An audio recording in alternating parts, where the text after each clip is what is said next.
VIT Engineering Entrance Examination 2026. Applications live now. Visit viti.vit.ac.in. Lion Kashmir honey, அழகும் வாசனையும் கமழும் Kashmir line Kashmir honey. அசல் தேன் அசந்தேன். காங்கிரசுக்கு மின்னணு ஓட்டுப்பதிவு இயந்திரங்கள் என்றாலே அலர்ஜி. கடந்த சில ஆண்டுகளாக அதன் நம்பகத்தன்மை மீது சந்தேகம் உள்ளது. 2014 லோக்சபா தேர்தலில் பாரதிய ஜனதா அமோக வெற்றி பெற்ற போது காங்கிரஸ் கூட்டணி கட்சிகள் மின்னணு ஓட்டுப்பதிவு இயந்திரங்களில் குளறுபடி செய்து பாரதிய ஜனதா வெற்றி பெற்றதாக குற்றம் சாட்டினர்.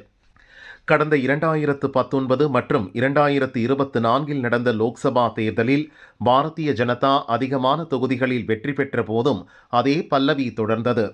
தங்களின் தோல்விக்கு எதிர்க்கட்சிகள் மின்னணு ஓட்டுப்பதிவு இயந்திரங்களின் மீது பழியை போட்டனர்.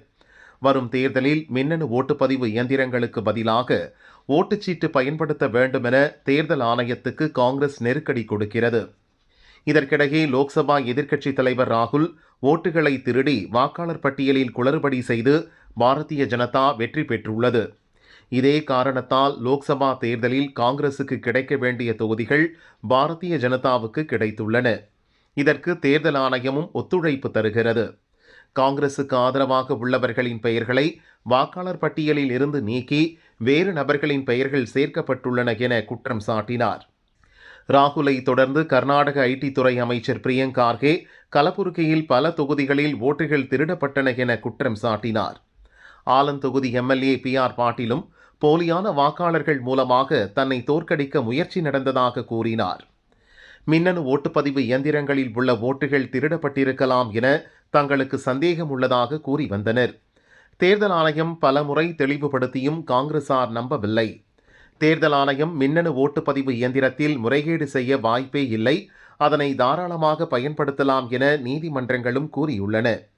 ஆனால் காங்கிரசார் குற்றம் சாட்டுவதை நிறுத்தவில்லை. இதை தீவிரமாக கருதிய தேர்தல் ஆணையம் மின்னணு ஓட்டுப்பதிவு இயந்திரங்களின் நம்பகத்தன்மை குறித்து கர்நாடகாவில் ஆய்வு நடத்தியது. இதற்காக அரசு சாரா தன்னார்வ தொண்டு அமைப்பின் உதவியை நாடியது. தொண்டு அமைப்பும் பல்வேறு தொகுதிகளில் ஆய்வு நடத்தி தேர்தல் ஆணையத்திடம் அறிக்கை அளித்தது. ஆய்வறிக்கையின்படி மாநிலத்தின் 85% மக்கள் மின்னணு ஓட்டுப்பதிவு இயந்திரம் மீது நம்பிக்கை உள்ளதாக தெரிவித்துள்ளனர்.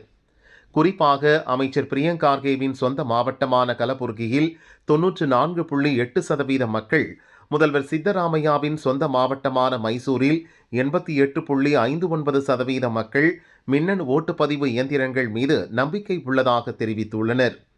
இந்த மின்னணு ஓட்டுப்பதிவு இயந்திரங்கள் மீது குற்றம் சாட்டி வந்த காங்கிரசாருக்கு ஆய்வறிக்கை தர்ம சங்கடத்தை ஏற்படுத்தியுள்ளது.